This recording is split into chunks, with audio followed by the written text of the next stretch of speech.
Hello and welcome. I'm DC. I'm Michael, and you're listening to the Monster Guys podcast. In order to understand this... What I'm saying is that the religious aspect was there, but it was still more of the political and societal side. It really wasn't about the devil in Russia. Really wasn't about the devil in Russia. About the devil in Russia. There are a great number of people who came forward near the end of the witch trial hysteria and witch trial hysteria and witch trial hysteria and phenomenon who would admit to such crimes and such things. Which is sad. Which is sad. Which is sad. The Monster Guys podcast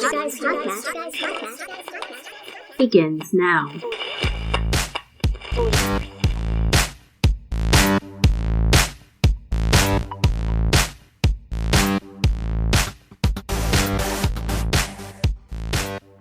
Thanks for hanging out with us, everyone. It's good to be back with you. We are in our second episode on the topic of witches. Last week, Michael, I've got to admit, I was probably a little bit more passionate and emotional than I was academic, but I happen to be kind of passionate about this topic for good reason. And furthermore, I just believe that there's a lot of wrongs that have been done historically. And maybe we're not going to change the world on this, but maybe we can put our drop in the bucket to help the conversation along. Yeah, shed some light on it. And some of the numbers that we'll be getting into and some of the things that happened that we'll be getting into are pretty sad, just to be honest. So I'm sure some of that passion will come back up, but I think it's needed in this topic. I don't think this is a topic to go through cold and all through the facts. Yeah, I'll make a commitment to try to not get too excited and passionate about it, but I'm not sure that commitment will hold because I have known to get pretty crazy about this sometimes, but in the right context.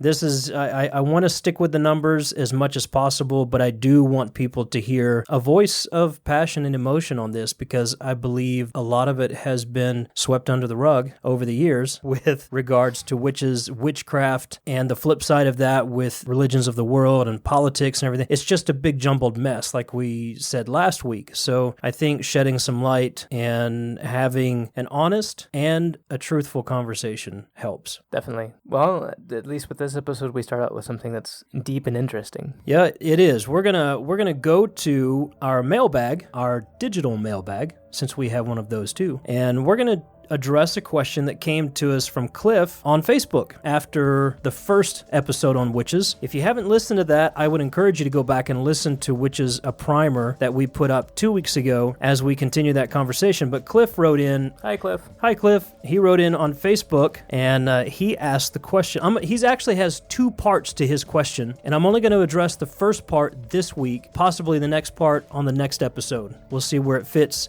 in the next couple of episodes on witches. This is a very interesting and question and has a lot of depth, both to the question and the answer. But he says, on the subject, I'd love to hear you guys cover the Brujeria and Botanicas of Mexico. And then he goes on to another part. So I'm going to start with that question, unpacking a little bit about the Brujeria in Mexico, or Mexico's traditional practices of witchcraft. Admittedly so, I've heard of this practice of witchcraft, this region of the world, and their traditions, but only superficially. And I've never done a lot of research into it, not for lack of interest, but I think maybe just for lack of need. But it was good to dive into this a little bit and found a lot of really interesting things. And by the way, we'll touch on another question from another listener, our friend Carissa, who won our first giveaway on the Monster Guys podcast several weeks ago. She had also asked about Mesoamerican creatures, and we're going to do an episode on Mesoamerican creatures in the near future, but this question also ties in a little bit to one of the creatures that she mentioned. So Carissa, we'll get to touch just a little bit, maybe a little bit of a teaser on one of those creatures in the midst of this question. Well, I'm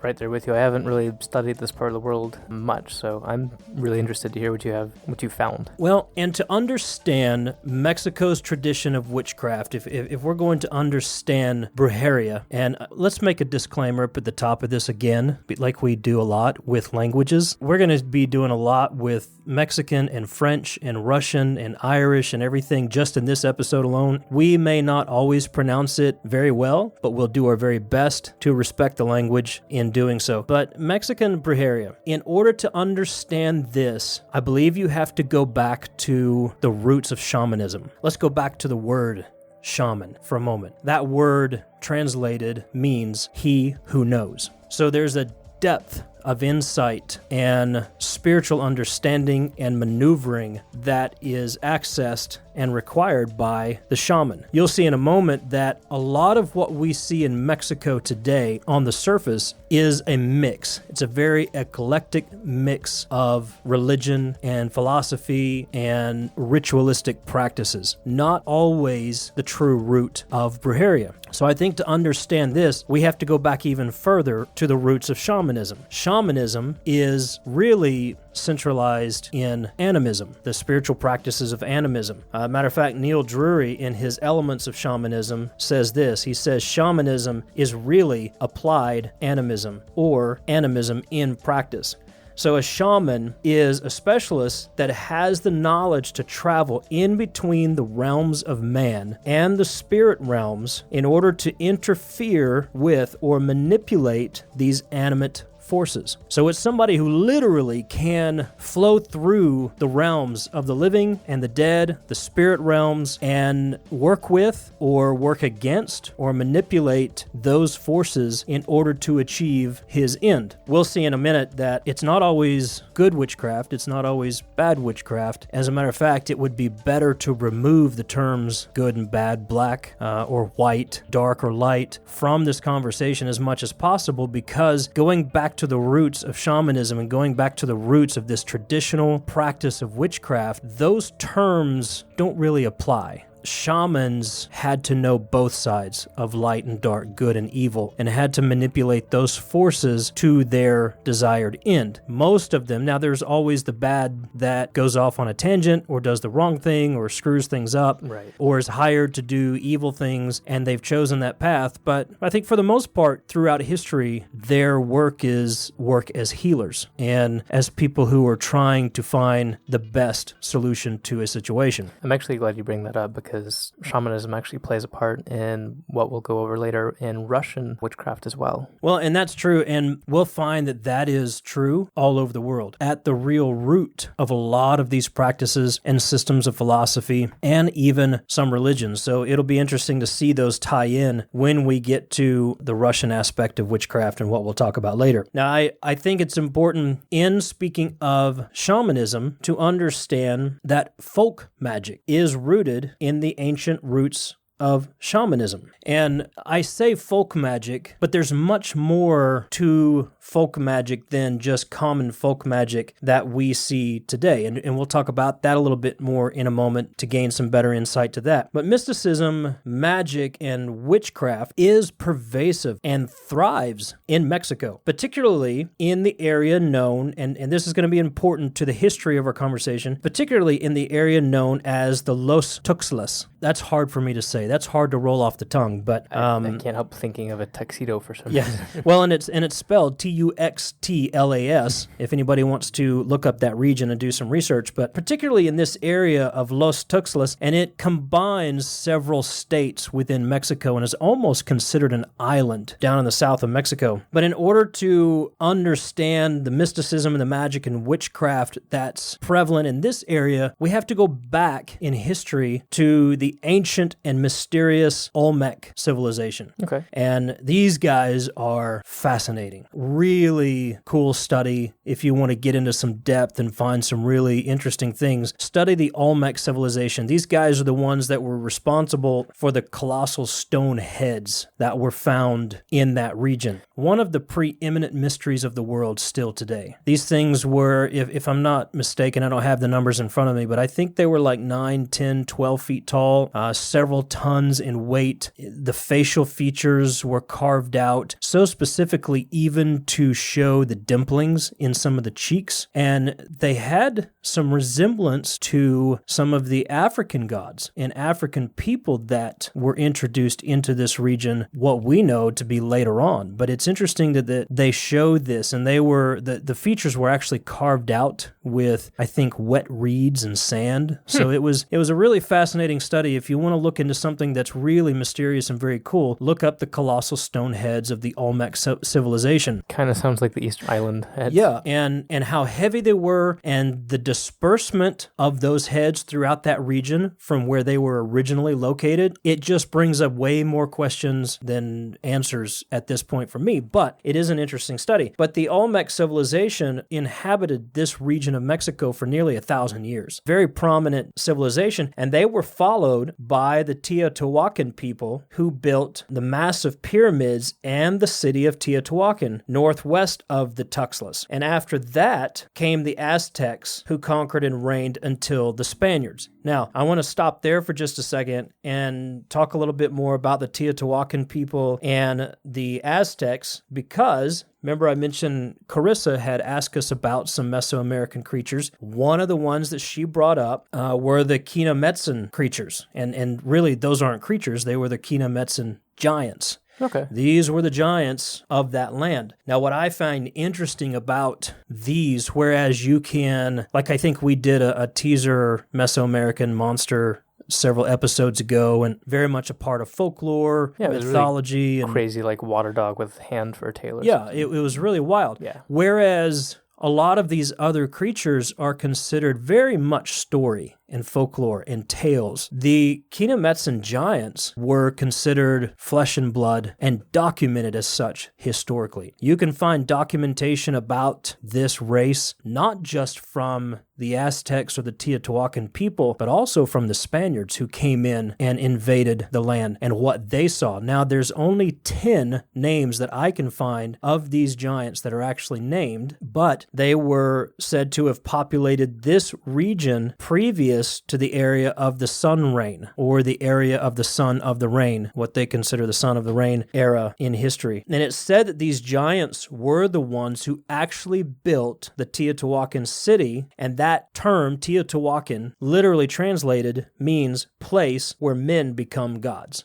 Huh. That's pretty cool. Yeah. So they were credited, or are credited by many, to actually be the ones who constructed this city. And they're also credited for being the ones who constructed the Great Pyramid of Cholula. That actually, in the Nahuatl language, is translated the artificial mountain. And it's located in Cholula, Puebla, Mexico. And it's the largest pyramid in the New World and is considered to be the largest pyramid known to exist in the world today. Wow. So even bigger than like the Great Pyramid. Yeah. So far, what I found, and I haven't gone very deep on that particular pyramid, but that's what I'm reading, which is very interesting considering so much of attention on pyramids focuses on Egypt, but over here in, Mexico, you've got what many are saying is the largest one that has been constructed by, or was constructed by, the Kinametsan giants. These 10 giants mentioned in Aztec mythology were recorded by the Spanish conquistadors when they came to America, that they actually saw these real flesh and blood giants and that they fought against them. One of the legends about one of the heroes of these giants is that he helped to protect one of the cities in Mexico against an invasion from the Spaniards and was victorious in doing so. So there's a lot of interesting documentation and artwork and writings about these giants that we're going to get into later on to learn more about them and maybe bring them to light in another conversation. But I think it's very interesting in our conversation about shamanistic roots and going back in history, building back toward where we are today with regards to Mexican Brujeria, that I believe, and we're going to find this out later on down the road, but I believe these giants and the races of people that lived with them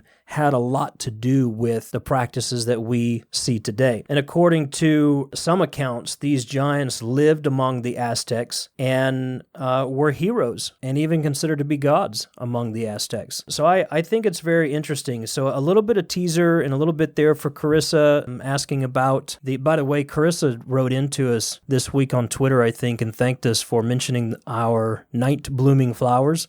And I guess she went out and got some to start her own moon garden. So yeah. I'm glad we could be an inspiration to that. Just be aware those things spread fast, apparently. They spread fast, and a lot of those are poisonous, so be careful around kids and pets that you know which ones you're getting. And for anybody out there who's doing especially any moon gardening, a lot of those plants are poisonous, but extremely beautiful. I love them, love them, love them. All right, so all these pre-Columbian civilizations, the Teotihuacan people, the Aztecs, the Olmec civilization going all the way back, and even speaking of the race of giants that lived among some of them, had at their center magical and supernatural practices and beliefs that were rooted in folk magic, which is what shamanism is rooted in itself. Now, even after Cortez and the Spanish missionaries nearly obliterated the native population, the shamanistic and folk magic systems continued. However, they became a little bit more eclectic, and some things were introduced into those systems that took them away from the roots, at least in the urban centers and populations of the country. They were later influenced and mixed with the magic religious practices of the African slaves that were introduced into the area, as well with Christianity and Catholicism, of course, and then other systems that kind of trickled in during a lot of that era. Today, what we see on the surface when somebody speaks just superficially about Mexican Brujeria, a lot of what they're seeing and a lot of what they're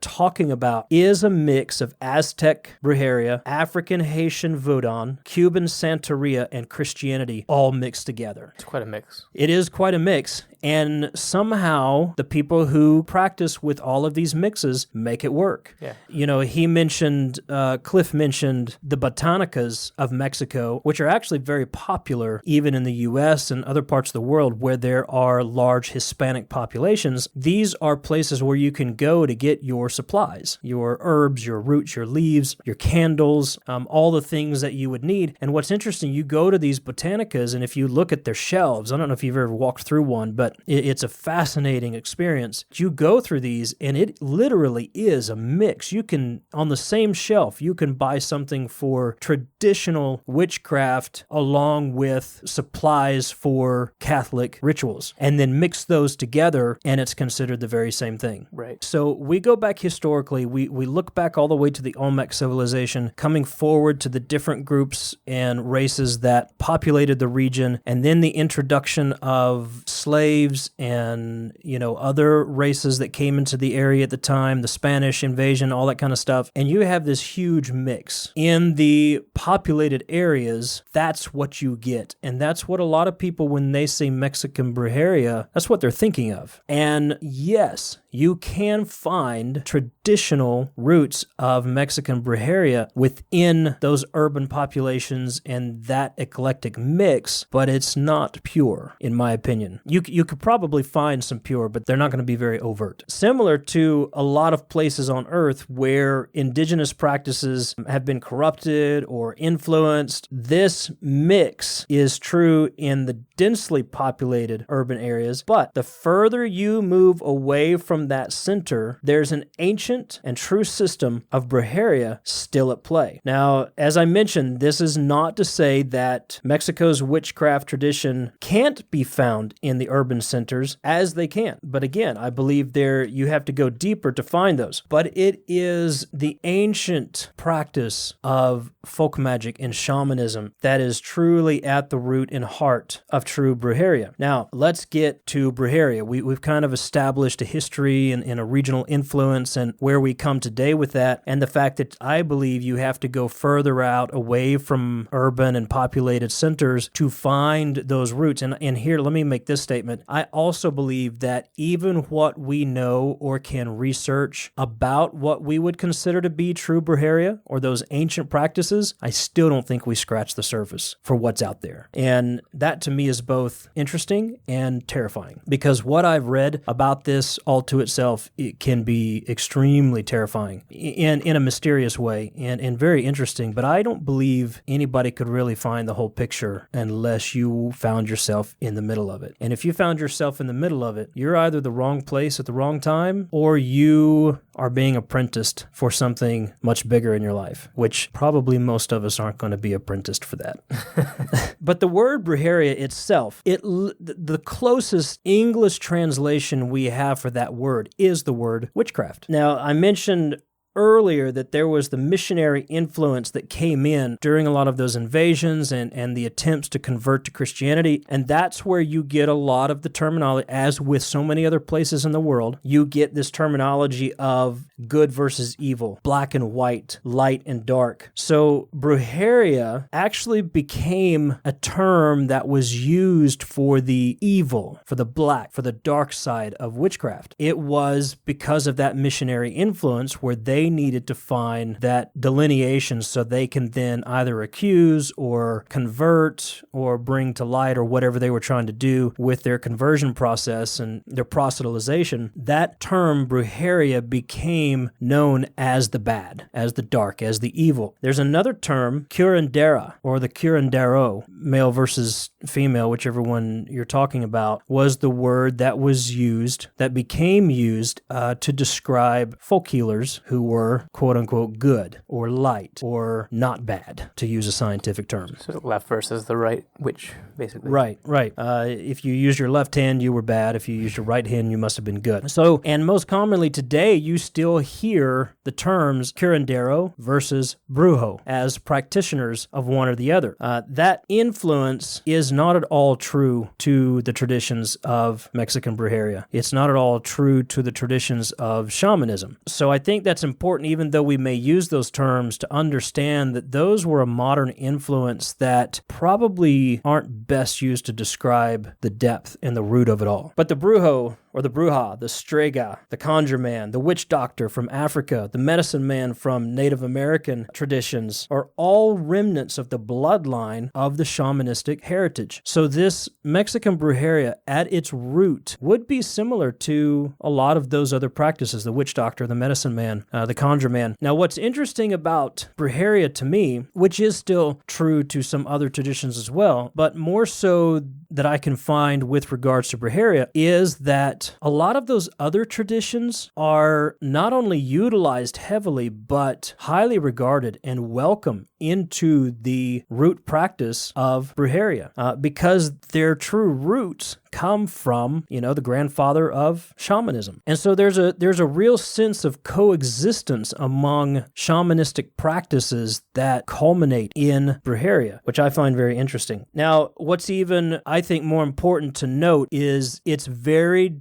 difficult to use the word brujeria, or even our English translation of the word witchcraft, to describe this system. And I may get this word wrong, but the word Tetlachahuic, if I got that wrong, please nobody slap me. But that's a word. I'm going to say that I believe you. But that's a word from the Aztec Nahuatl language that is technically used to describe brujeria. Now, go a little bit further than that. In that language, there are over 40 different words to describe this system of witchcraft, or this system of belief and practice. And all of those words have a different meaning based on the depth or the direction or the influence that is being brought into a particular ritual or given to a particular practitioner based on their time in service, so to speak, or their level of mastery. So we kind of water it down when we say Mexican witchcraft. We even don't get a full understanding when we try to translate the word brujeria, because in its original sense, it goes much, much deeper. And even within their own language, they separated out over 40 different words used to describe this system based on who it is and where it's coming from. So I think we should lend a hand of respect toward that in itself. I'm finding a lot of these cultures, especially in regards to anything to do with anything in regards to witchcraft versus, your monster stories, is very tangled. And you have a lot of different words. Just, again, when we get into Russian stuff later, I'll give an example, but I am right now looking at 6 different words, and that is a very small selection that all could mean the same thing, but all have very distinct differences. Yeah. So the further we go in this topic, the more it seems that you really have to be careful and know exactly what each word is talking about. You really do. And again, I think it goes back to respect. You have to respect the language, and you have to respect the people, even though we may not understand it. We we have to try to find a place where we can have a great respect for it all. Now, going a little bit further to help define Brujeria and what it all means and where it all comes from, essential to their practice is harmony with the plant world, harmony with plants, and spiritually what is known as the spirits of the plants. Very important. And here's where you go a little bit deeper back into that true roots of shamanism. A shaman is going to have a real strong relationship with the spirits of the plants. And remember, I said the roots of shamanism is animism. A brujo or bruja must also know the virtues of insects and arachnids. One of the reasons why you see a scorpion so prevalent in Mexican culture, to the dismay of many true practitioners, because it's become a pop culture icon, but there's a lot to do with the scorpion and its virtue and its essence and its true spirit in the practice of Mexican Brujeria. So they've got to have a real strong relationship with insects and arachnids, animals, the elements. There are a lot of spirits of the elements that they call upon and they manipulate and they work with in order to prepare amulets, potions, spells, rituals, anything to do with their spiritual practice. This goes back to some folk magic roots. Now, what I want to say about folk magic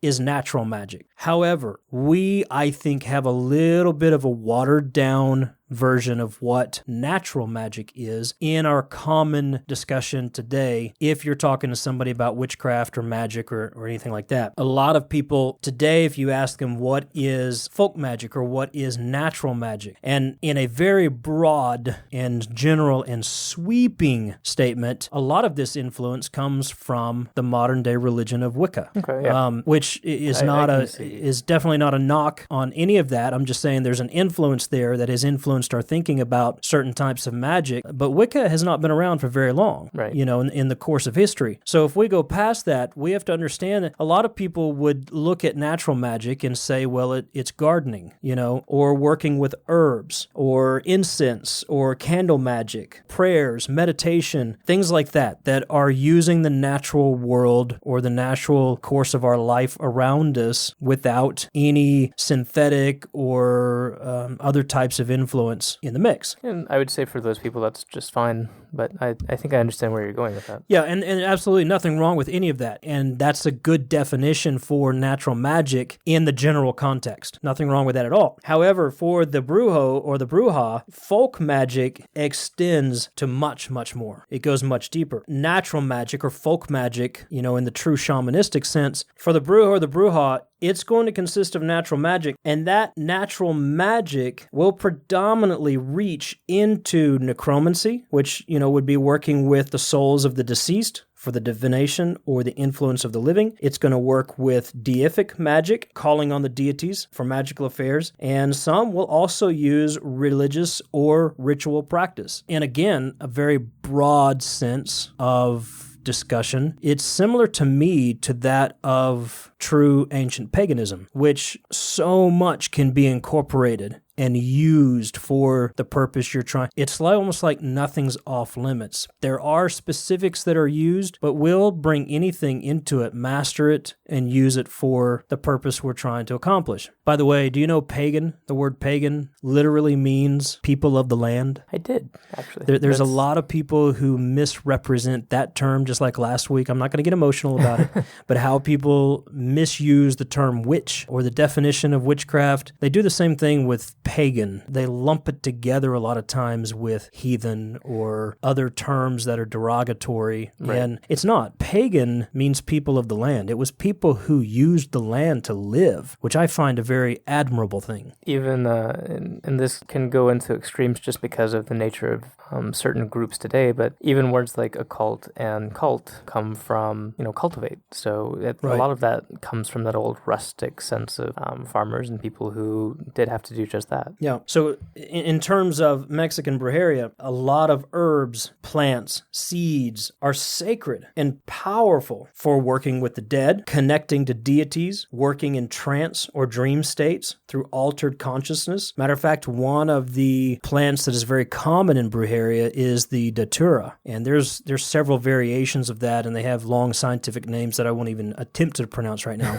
but it is a powerful and extremely dangerous plant that only the most masterful technician would ever even attempt to touch, much less ingest or use. And I'm just going to throw this out there for the sake of our podcast. Do not go messing with stuff that you don't know anything about and you're not properly, formally trained in, because this is some crazy high-level stuff. But that plant is a common plant in the use of Mexican Brujeria for the purpose of altering consciousness to work with these different spirits. So all in all, Brujeria is a fascinating and very deep study into the roots of shamanism used by the Mexican people, by civilizations who populated this area of Mexico throughout the centuries. It's deep, it's powerful, it's not something that I believe a lot of people have true access to in terms of knowledge and practical use and wisdom. Therefore, I believe you should take caution in anything with regards to this system and realize that most of what people are going to encounter with regards to Mexican Brujeria or the Mexican traditions of witchcraft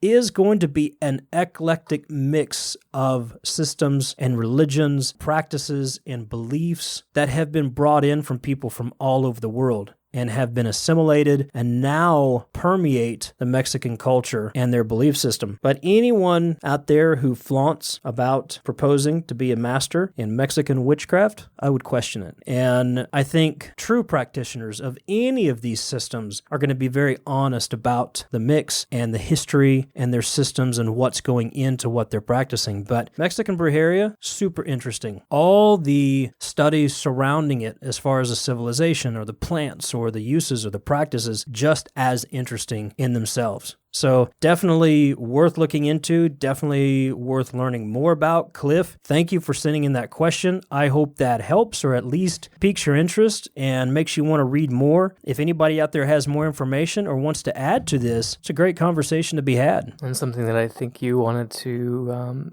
get into a bit more as we continue on. Yeah, definitely. And I know that our mailbag time may have taken up a little bit of time here, but I believe it's relevant. Yeah. And it was exciting to hear the question and to find so much depth and interest in the study along the way. And now, go ahead, what? I was going to say, we spend a lot of time in Asia and Europe and some in America. It's good to get outside of our normal boundaries. Yeah, it's always good to globetrot. So thanks, Cliff. And the second part of your question, I'm going to leave that for another time because that'll probably be just as deep and interesting all to itself. And Carissa, I do hope that maybe the little teaser on the Giants helps a little bit as you wait for us to dive into Mesoamerican folklore. But I really appreciate everybody's feedback. And Carissa, enjoy your night gardening because it's a lot of fun. Now let's get back to our regularly scheduled program.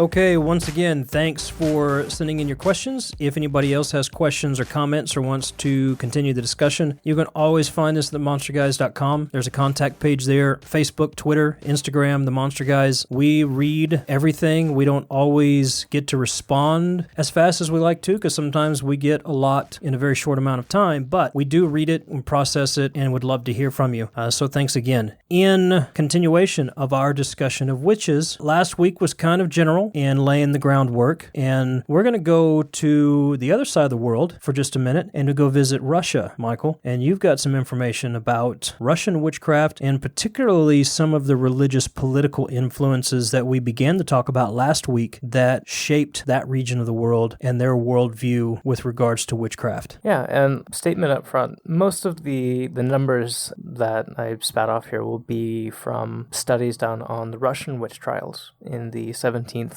and the 18th century. A couple points of interest. The witch trials took place much earlier than that, of course, as well, and continued on through the centuries, kind of died out around that time. Mm-hmm. But I'm also going to be bringing up ideas and concepts from other Slavic regions. The Slavic region goes all the way from Russia to the Ukraine to Poland to Czechoslovakia to Serbia to Macedonia. So keep in mind that while we are primarily talking about Russia, some of this may dip into other countries and other cultures as well. Pretty big range there. Yes. And part of the reason, and we've talked about the undead and vampires and how that all is a big tangled mess. Part of the reason that's such a tangled mess is because of how many regions shared ideas. It's a lot. And the same is true here with witches. That's kind of why I'm glad with the Monster Mailbag, you've already talked a little bit about shamanism. A lot of historians believe that shamanism can first be found in Siberia. That being said, last episode, we talked about the Wedma and the Wedmak very briefly. The Wedma being a female witch in those Slavic regions. The Wedma was a primarily negative creature, something that fairy tales held in terror. That old Baba Yaga type creature. Right. Eating little girls and shapeshifting into terrible things and causing all sorts of havoc. The Wedmak was a male witch, but was actually a positive force. And we talked about the series The Witcher. A very good friend of mine is going through that series right now and will not stop ranting and raving about it to me. The game series? Yes, which is kind of funny just because of the topic of study that we've been going over the last couple episodes. That game is based on this legend. Yes. Wedmak can roughly translate into The Witcher now due to that series, due to the popularity of that video game series and the series of short stories that was based off of in the 1980s. A couple other points, though, because those are very old terms, and these other terms that I use are going to be very old as well, but they are a bit more relevant to our topic. We've talked about the Upir and the Ubir, undead creatures. The Ubir is a Turkish creature that is a supernatural shape-shifting undead witch. Roll all of that up into one ball and you kind of get a crazy picture. That's a lot. I am going to be going more over I'm going to try to say this the best as possible, the Znaharka and the Babushka, which are female healers, if you will, witches of a certain type, and then the Kolden, who is very similar, if not almost identical, to the Wedmak. But to give you kind of a picture, in Europe, during the witch trials, as we talked about last week, a lot of the fear and a lot of the propaganda surrounding the witch trials had to do with the devil. Witches were... devil worshipping and even Satanism by some terminology. Right, and that was either you were a slave to the devil or you were conjuring the devil for your own ends and purposes. And a lot of those witches were, old women who were just old and wrinkled, or they were going blind in some eyes, or deformed. Yeah, because born of with age, birth defects. Just because of the age and the time period that was in, older women and widows often looked somewhat frightening to people. So they were unfortunately accused of being witches, and because of their fragile state of mind at that age, a lot of them succumbed to that pretty quickly. Yeah, again, a misguided approach to both terminology and practices, just base assumptions about human beings. The interesting thing is you didn't really have that as much in Russia. And we'll also be talking about a couple cases in Ireland. Women during that time period or during those few centuries were still considered inferior to men, but that was actually a secondary way of looking at somebody. First and foremost, you would look at their age and their status. So in some ways, many women were above many men at that time as well. So when you had this going on, a lot of the people that were being accused of witchcraft didn't have to do with being an old, fragile-looking woman. So let me get through these numbers real fast. In the 17th century in Russia, and this is largely true of the 18th century as well, the numbers are almost the same. But in the 17th century, there were 500 cases of people being accused of being a witch. Throughout the entire century. Throughout the entire century, those were the recorded cases. Yes. As recorded, right. But by comparison, that's what we have to work with. That's very small by comparison. Yeah. And we'll be talking about the rest of Europe soon, so we'll go into comparison later, but that's very small. And only 15% of those people in that century were executed. Of the people accused, 2/3 were Russian locals, and 1/3 were people that were not of Russian origin or were travelers or wanderers through the region. Also of that 500, a quarter, probably the largest group as far as not a gender but a type of person, but a quarter of that group was comprised of folk healers. So people who practiced magic that would help cure diseases or ailments. Folk magic. natural magic. Correct. Like we talked about earlier. They were accused of being harmful witches, if you will. 3/4 of that were male. Kind of the opposite. Isn't it funny how we so often go after the people who are truly trying to help other people? They're the ones that are strung up. Yeah? Well, that's true even today. That is true. Sounds a lot more political than it does anything else. What you were talking about earlier, where you do have some of those people... Who's threatening who, right? Right. Part of what you were talking about earlier about where you do have those people who are in folk healing magic or whatever, but they still decide to go in the dark path. I'm sure there are some cases of that happening, and with the local wizards, I can see where that would very easily be the case, but not all the... But even so, even with Mexican Brujeria, a lot of the stuff that would take place that would be considered evil that we were talking about earlier had to do with political adversaries. Very much so, taking down leaders or somebody who is in the way, so to speak. So it's still, to me, that kind of stuff is really super rare if you look at it in the big picture. But even when it happens, it's got a lot more to do with politics than it has to do with anything else. Very true. And it's even evident in why 3/4 were male. Yeah. The quarter females who were accused of being witches, during the 17th and 18th century especially, it was a matter of demon possession.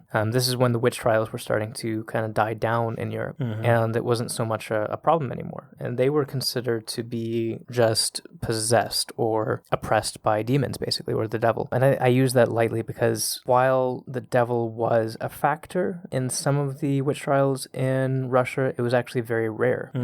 Magic was common to them. It was something that was natural. It was something that, to this day, is still natural. There are many accounts, one of which I'll read in a minute, where it's just it's a matter of fact of living. Right. As for the males, it wasn't a matter of them being possessed by demons or anything. It was because a lot of them could read and could write. It was a lot of literacy, basically. And basically, literacy is a threat. It was, because it was power. It was something that these people were able to do. It was something that not everybody was able to do. So there was a... And by the way, I say is and not was because I still believe to a lot of people in quote-unquote power, literacy is still a threat. Right. And still is a cause for attack and accusation and, going after people. Well, literacy and just education in general, I wholeheartedly agree with that. It is funny, though, while researching this, a lot of the stereotypical images we get of wizards kind of comes from this region. The spell books, the wizards dressed in gray with the yellow eyes and the shaggy very fantastic look to them. Very much so. And those are the Kolden. Just to point out some of the stuff about them. And by the way, those numbers were actually pretty recently discovered by Valerie Kivelson,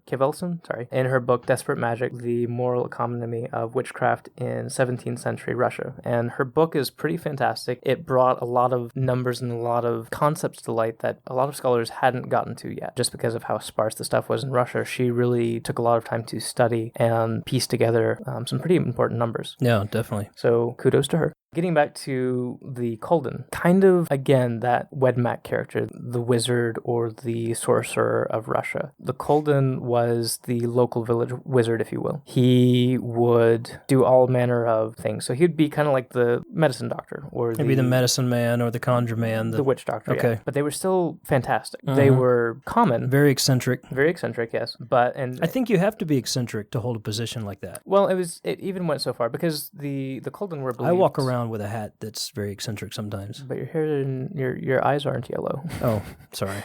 And not all of them were actually, but they were so closely associated with wolves that it was thought that when you became a Kolden, or when you went through your rites of initiation, you would grow a wolf tail and you would be able to shapeshift into a wolf pretty easily. Well, and again, this aspect of witchcraft or these practices in Russia that you're speaking of now is very much rooted in shamanism. That's actually debated, yes. I would agree with you. Some people would say yes. The same woman, Kivelson, actually said that was not the case. And she studies Russia pretty heavily, but I still lean towards saying that, at least in this point in time, the 17th century and onward, I would definitely agree with you on that. Because a big part of shamanism and folk magic in so many regions of the world have to do with what you're speaking of, shape-shifting, and a lot of it has to do with the presence of those animal spirits in dream states or trance states, and which is where a lot of shape-shifting legends come from. It's interesting you bring up shape-shifting during rites of initiation or rituals of passage, that kind of thing, because that to me speaks very much of depths of shamanism and folk magic. It really does. It goes beyond that because wolves were, a very powerful creature to them. Yeah, worldwide wolves are super powerful. Very much so. But especially here, it was said that you would not know if that wizard looking at you was originally a wolf or not. I don't know if you remember when you were a baby that we had a wolf. No, I remember the stories. We cared for a wolf for some time for a family who needed some time for their pet. They had raised it from a baby. We had the opportunity to care for it for several months. His name was Spirit, very appropriate. And Spirit is a very tall wolf, beautiful creature, very gentle, used to put his paws on you, almost like a mother, just used to walk beside you and nudge you and caress you. And if anybody or anything got near to any of us, even for the short time that we cared for the wolf, Spirit would become very defensive and very protective. It was interesting to me, and I've had this experience with a lot of animals in my life. In a very short amount of time, Spirit became a part of the family, and it was almost like he knew that we were his caretakers for the moment and that it would only be a temporary moment. And when that time passed, it was very sad, but there was like a deep understanding that we were there to be a help in that moment, and when that moment was gone, it was gone. One of the more profound animal relationship experiences in my life, and it's unfortunate you didn't get to remember a lot of that. You were so young, but it was very cool to watch. Wolves have always been very fascinating. I know to you, and I've kind of picked up on that as well. I think a little bit more with foxes, but wolves have still been, they're very intelligent creatures. Very intelligent. Their language is fascinating. If you ever have a chance to study the language of wolves, it will change your mind about everything to do with that creature and even their interaction with humankind. And the false accusation that has come against wolves throughout the history, they're not what a lot of people have made them out to be. Which, when you take all that into consideration, it's very easy to see why they would be so important to them. But rabbit trail there, wolf trail there. I would say that actually complements it, because what I was saying earlier is that they were such a big part of that culture. It was believed that wolves could shapeshift into men as well, and that wizards could shapeshift into wolves. So there was an idea that you would never know if you were looking at a wizard if that was, number one, a man or a wolf that was looking at you, and vice versa. You would never know if a wolf was looking at you or if it was a wizard. And there's a whole study there just on language. The terms werewolf versus wereman. There's an interesting study just in that, in defining a lot of things in folklore, in mythology, just because of that. Right. And this is especially interesting. Going back to one of our really early episodes, I think it was like episode 6 or something, talking about werewolves. A lot of the werewolves around the world are protective. The Feola, the Ulfenhidnar. And by the way, if you go back and listen to those early episodes, remember, we had no idea what we were doing. We were doing the best we could. We're growing as we go and trying to get better every episode, but there is some good content there. Definitely. So anyways, these guys were very protective. They were, again, the local person you would go to for a lot of stuff. In fairy tales, these wizards would actually band together. And I want you to picture these gray-cloaked, shaggy wizards with yellow eyes and very thick hair and tails getting together as a band and going out to do battle with witches like Baba Yaga. And that's a pretty epic picture that comes to mind. That's pretty awesome. It's almost like Gandalf with yellow eyes and a tail and a whole bunch of them times 12 going off to do battle with Baba Yaga. That is an epic scene. We need to recreate that with our friends in the backyard and film it. So you can imagine. Awesome. When I was reading about this, I got excited because it's really cool. But anyways, they were still common, and they are still somewhat common to this day. You don't see anybody with a tail anymore, but you would you would actually invite the Colden to your wedding, even so far as that, just because you would want to keep the village wizard in your good graces. And these guys would be a part of a lot of rites and practices. So going back to the wedding idea, they would throw straw beneath the bride's feet on the way to the wedding to make sure that her purity was intact. They would even go and lead the bride through their bathhouse chamber rites, and they would escort the bride and the groom to the bedchamber after the wedding to make sure that they were protected. So these guys were a part of everyday life, and they were very important to keep around. An integral part of life for that people. Very much so. Very dangerous, very powerful, somebody that you didn't want to get on the bad side of, but very common and almost beloved at the same time. I'm sometimes considered to be one of these Colden. A wizard? Well, one of these wizards. Because, there are times that if you come against my friends or my family, I will bring out the super soaker water guns. You're going to turn into a wolf. And I will turn into a wolf, and you will be soaked by a wolf with super soakers. And that is a frightening sight, let me tell you. If I ever turn into a wolf and I have water guns pointed at you, you should run the other way. So do the water guns, do you have like a mount that you put on like your shoulders? Or Man, I have everything. It's like tactical to the max. Is it attached to your tail? You have no idea. I mean, it's like mentally controlled. It's like super stuff. So it's the stuff of legend. I can see why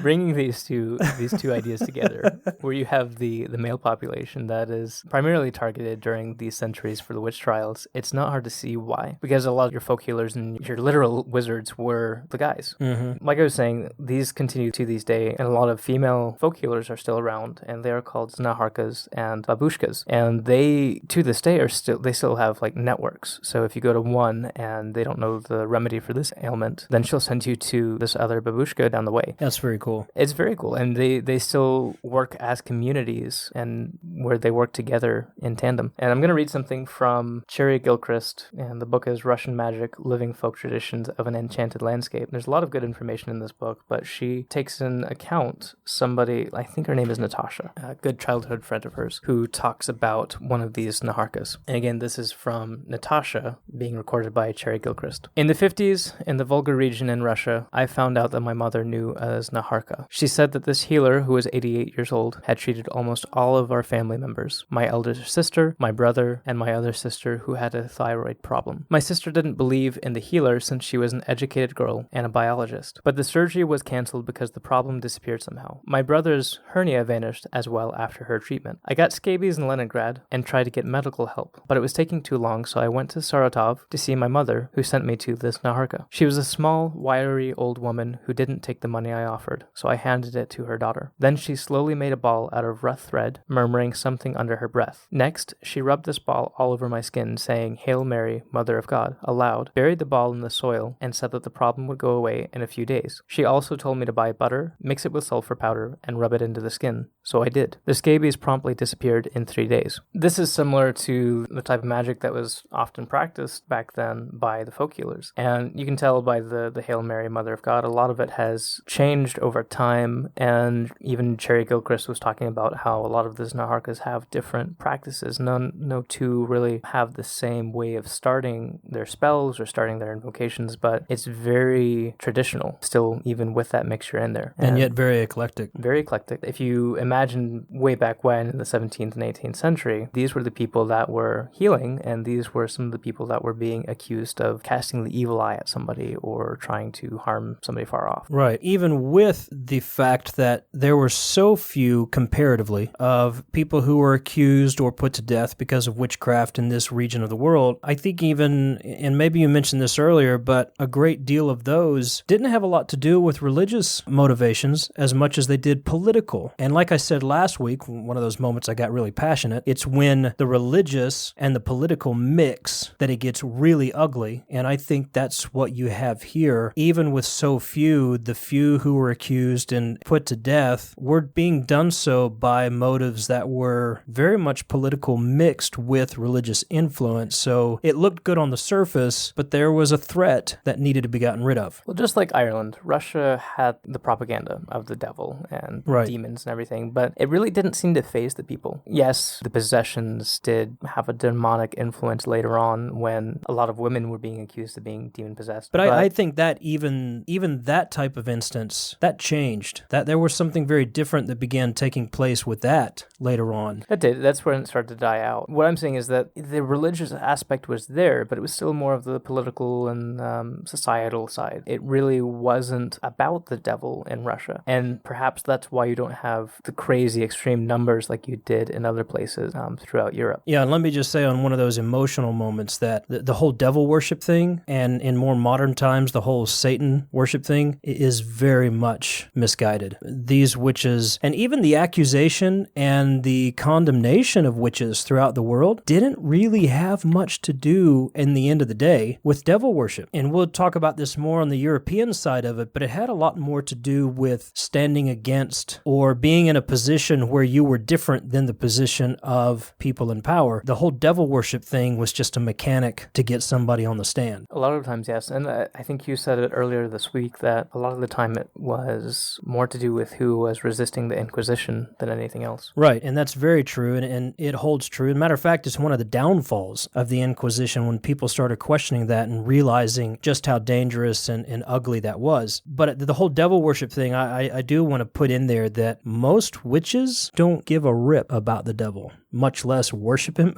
Whatever concept of devil anybody wants to accuse them of. And certainly when you get into more modern accusations of Satanism with regards to witchcraft, very off-center with that conversation. So I think that's important to be said, and that's global. The whole devil thing has always been thrown up, and it actually holds very little relevance to the truth of what's behind it all. Right. That, I would say, is something to keep in mind, and you have that a lot more in other cultures. You even have that a little bit in Ireland, and to talk about Ireland for a little bit, Ireland was very much spared of the... Yeah. And really because it had its own turmoil that it was going through at the time. And I think what you're going to tell us about Ireland and why Ireland was spared is a good lesson to be learned even in our modern times in dealing with so many of these hot buttons that we're dealing with, whether it's witchcraft or something else. So a very interesting conversation here. Well, Ireland, very much like Russia, they were used to magic. It was a daily occurrence, especially because of fairies and the peaceful folk. It was normal. It was very normal. Whether through story or practice, it was a part of life. Really, the only witch trials that were brought up were because of the Anglo-Saxon group that had become a part of Irish culture, to put that lightly, at the time. Ireland had its own problems that it was going through at the time with civil unrest and everything that I think they didn't really give a rip about the witch trials at that time because Right. they had so much other stuff going on. It's funny how when you have something that you really need to pay attention to, how all the other stuff just kind of falls away. Yeah. In other words, mind your own damn business. Well, and that's part of the problem that they were having at the time. That's not very academic. Shut up now. Well, that's part of the problem that they were having at the time was, these cultures were clashing in the midst of everything. So, they did have it, and they had it pretty early on. There was a bishop who's going to play pretty heavily into the conversation, or this early conversation at least, Richard de Ledrede, I believe is how you say it. Even as early as 1317, he held a synod in which he denounced a group of heretics in the region, saying that they were conducting nighttime masses, that they had rejected the Holy Trinity and the Holy See. They were dancing naked in the woods and worshiping the devil and all of these wearing goat masks and pig masks and chicken head. When he was assigned to Ossory, the region that this case takes place, he immediately started hearing rumors of this. So he made it his personal business to find a group of people and make an example of them. And this man was very violent, very aggressive, to the point of being described by other people in the church as tyrannical. Yeah, I think that was actually part of his downfall, was how aggressive and ugly he was. Later on in the century, after this case had taken place, people actually came back after all of his goals had been accomplished or failed, depending on which way you look at it. Somebody came back and basically accused him of being a heretic, and he had to take his leave and go visit the church and defend himself greatly in their eyes. Otherwise, he was going to be in the hot buckets as well. Now, was he one of the ones that was defrocked, so to speak? Because there are several throughout history that had a similar experience, that the church actually stripped their clerical powers or duties or whatever. After all was said and done, I know he suffered exile for quite some time, and things kind of blew over for him. And then 10 years after he was defended, if you will, he was brought under fire again. So he had several years for the rest of his life up and down because of this case. And finally, I guess when he died, it was kind of the end of it. So he dealt with this to his deathbed. So what he actually did when he got there, let me step back a bit actually. There was a lady named Dame Alice Keitler, and we talked briefly about her in the last episode as just kind of the primer. She was the first case of sorcery in Ireland, and we'll talk a bit more about witchcraft versus sorcery later on, but sorcery was a much worse crime, and something that would get you killed a lot faster. And a much better definition when dealing with the term witchcraft a lot of times than what had been translated, especially from a biblical standpoint, which a lot of these accusations and trials and everything were purportedly based on. Right. But he accused them of a lengthy list of charges. I think there were 7 charges in all that he came after them officially with. Everything from denying the Christian faith to sacrificing animals to demons, particularly a demon that is named Robin or Robert, son of art, having nightly meetings that blasphemously were a parody of Catholic masses and other church meetings, and particularly of trying to poison her husband. Dame Alice Keitler was married to, at the time, her 4th husband, the first 3 having died purportedly due to poison because of her and her witchcraft. This 4th husband was emaciated, his fingernails were falling off, his hair was falling out, and the maid had apparently found the classic thing of like Eye of Newton, entrails of chickens and certain horrible worms, various unspecified herbs, dead man's nails, the hair, the brains, and shreds of cerements of boys who were buried unbaptized. A lot of nasty stuff that was boiled together and mixed up. And this maid found it, gave it to the husband. The husband was like, "Hey, this is nasty stuff," and he gave it to this bishop, and that's where some of those charges were solidified. She was also accused of taking her broom, and this is interesting to me because of all of the stereotypical stuff that arises out of witches flying on broomstick. But she was apparently taking her broom and brushing all of the filth to the doorstep of her favorite son in Ossory, whispering to the house of William, "My son, hie all the wealth of Kilkenny town." Basically being accused of bringing all of the good fortune and wealth to her son and foregoing her other children through devilish means. So there was quite a lot that was brought against her, and she immediately fled to Dublin, and her son, William Outlaw, was approached by the bishop and several men who arrested him, and they did so on shaky authority. The treasurer of Ireland and some other very high political figures were friends of William and actually came to him, broke him out of jail, and had a face-off with the bishop. And that's where those political things came against the bishop later on and came to bite him in the butt. That aside, after all of the stuff with William Outlaw happened, Keitler summoned the bishop to Dublin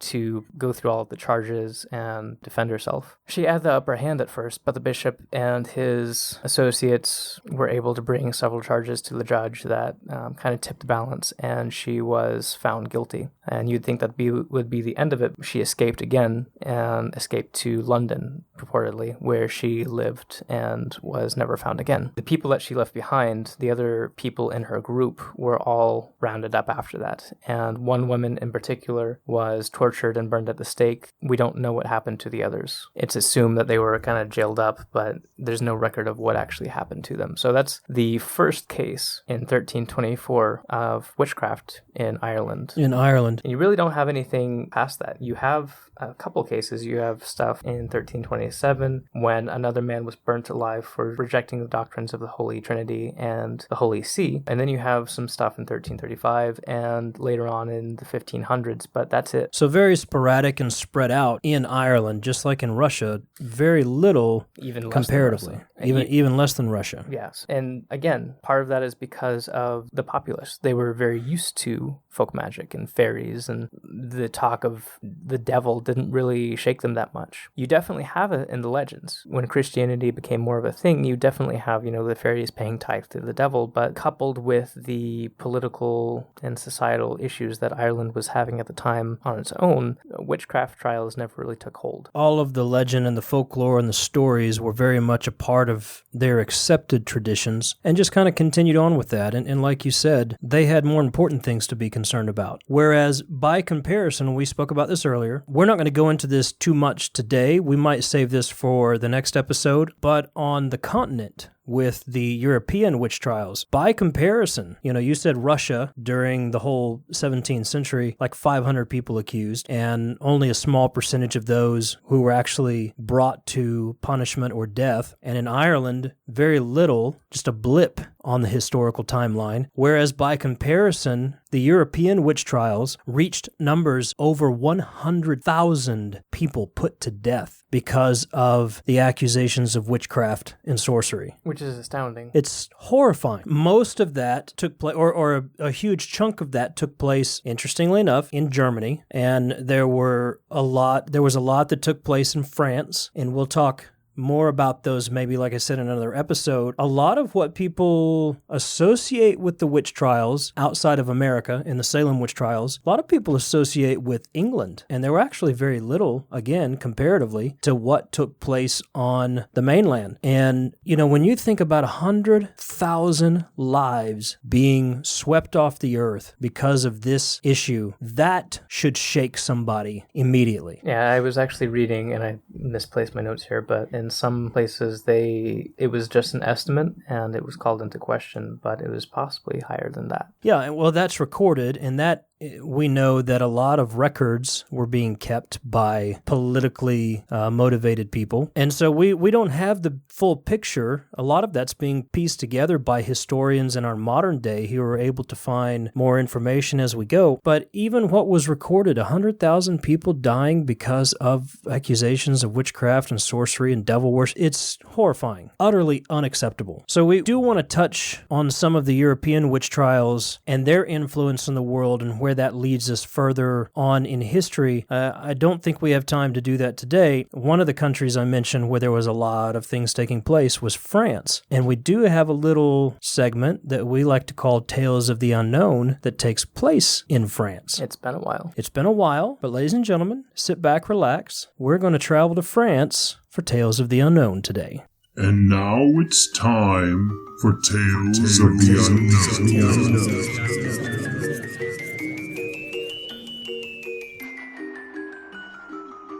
Michael, reaching back to the mid-1600s, we have an incident that took place that is now one of the most famous cases of witchcraft or the accusation of witchcraft and more particularly demon possession that's ever happened in the world, and it's known as the Loudon Possessions, where a group of nuns purportedly were possessed by demons because of a contract with the devil by a priest. So take us there to France, and you want to talk about something in relation to that at the front of it, but then give us the story in the lowdown on this Loudon Possessions. Okay, so Urbain Grandier. Urbain Grandier. We're gonna go with that, and I'm gonna just. It sounds more Francois. I'm gonna call him Urbain. Urbain. That sounds like an herb. But this was a parish priest. He was appointed priest in 1617 to Loudon, London in Paris, to this place. Wow. And so he was appointed priest here. He was not a very popular person within the church. He was very well networked. He was, according to people back then, very handsome.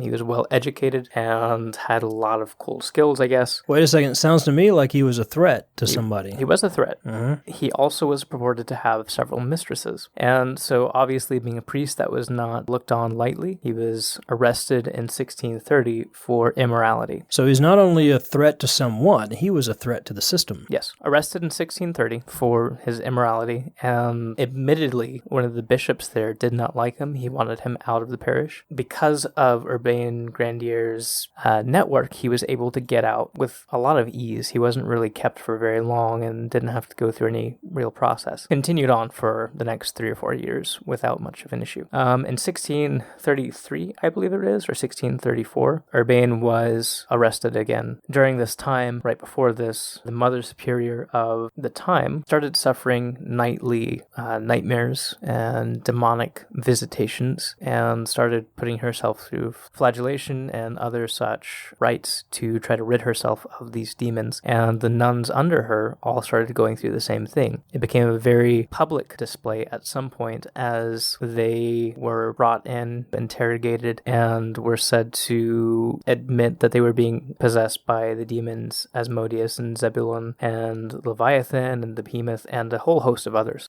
And they named the culprit as Urbain Grandier. Like I said, this became a public affair. There were several exorcisms that took place in the public eye. It became something of an attraction for people to go to the city and watch these exorcisms take place. During this time, there were several priests who performed the exorcism. Grandier tried to perform an exorcism himself in attempt to clear his name, because very quickly he was brought under the gun, and this was kind of solidified by contract with demons. demons, which is kind of what brought this story to my interest to begin with. An actual written contract. Now, going back to your statement about the public exorcisms being an attraction to the city, I believe it also increased membership in the Catholic Church or conversion to the Catholic Church during that time as well. After the fact, yes, which was another goal of this hoax. Because it became a spectacle. It almost became like a show to come watch. Right. And I will say that this was... Reminds me of a lot of churches you could go to today and get a pretty good show. Right. But yeah, what I originally saw of this case was something that, this was something that was brought to my attention several months ago, actually, before we had ever talked about doing anything on witchcraft. And I sent you an email with this attached contract, which is pretty crazy to look at.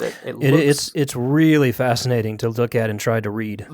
Even the writing itself looks hellish. All of the sigils and signatures of the different demons there are pretty fantastical. Which, by the way, you can search for it and find it, but I will post some images of the contract on themonsterguys.com, either with the show notes for this show or just as a separate article, just so you can see this, because it really is fantastic. And the first part of that contract reads as follows. It says, I promise that when leaving this creature, I will make a slit below her heart as long as a pin, that this slit will pierce her shirt, bodice, and cloth, which will be bloody. And tomorrow, on the 20th of May, at 5 in the afternoon of Saturday, I promise that the demons Grezel and Amand will make their opening in the same way, but a little smaller. And I approve the promises made by Leviathan, Behemoth, Beheri, with their companions to sign when leaving the register of the Church of St. Croix, given the 19th of May, 1629. And this was supposedly written by Asmodeus himself. Asmodeus is a demon that's often associated with lust and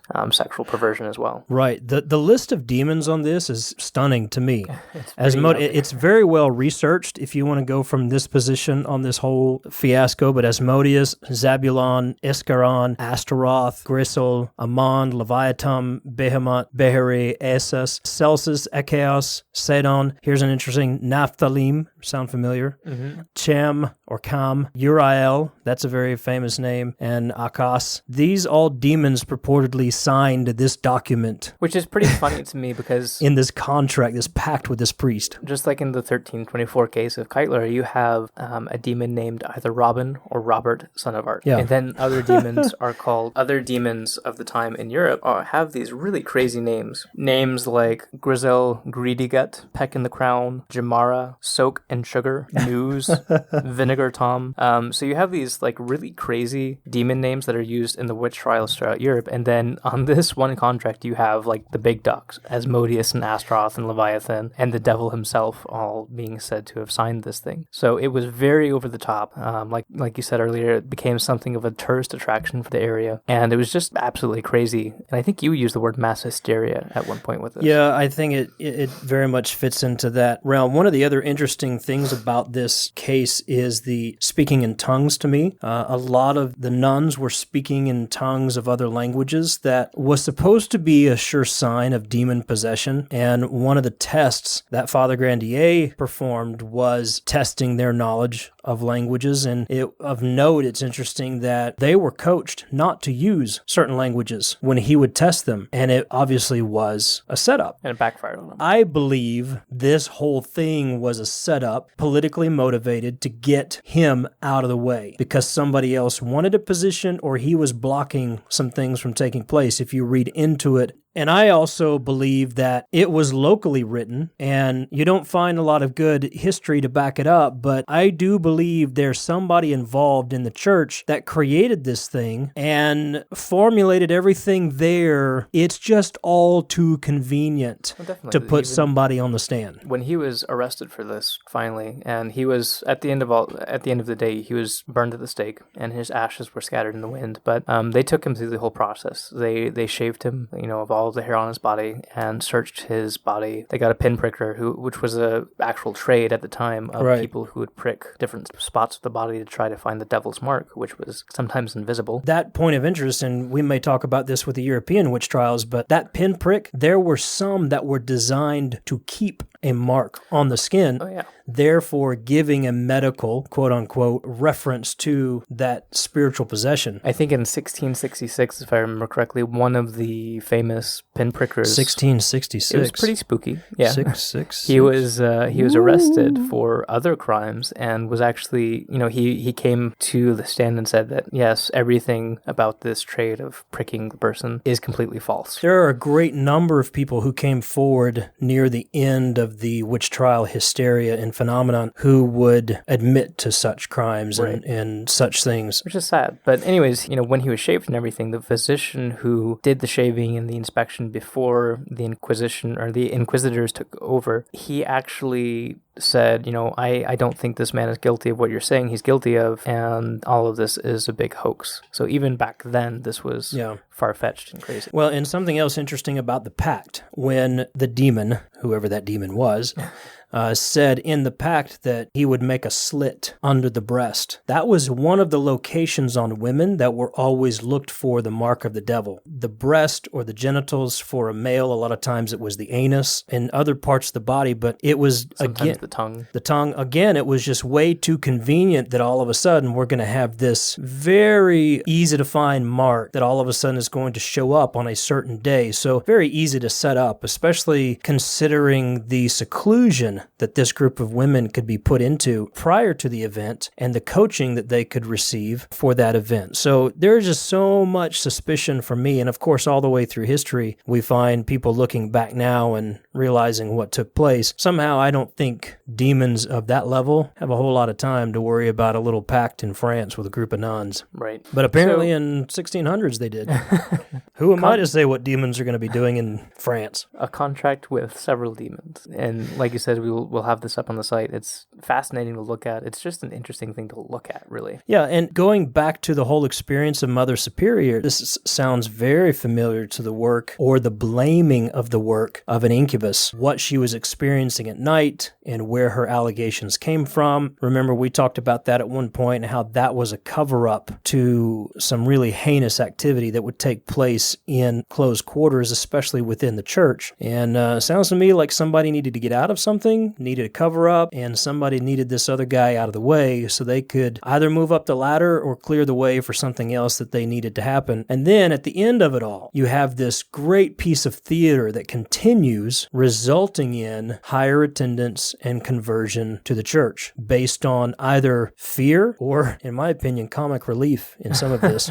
Jeez, yeah. Kind of a bizarre tale of the unknown that's actually pretty relevant to our topic this week. Definitely. So good that you brought that up. Good piece there. Anybody has more information, please let us know. We will, like I said earlier, leave an image of that pact up on our website for you to check out. Of course, you can research this and find all kinds of stuff out there about this. So it's just really cool to look at and an interesting piece of history. However unfortunate and devastating it was in its results, it's interesting to look back on now. So Tales of the Unknown coming back at you.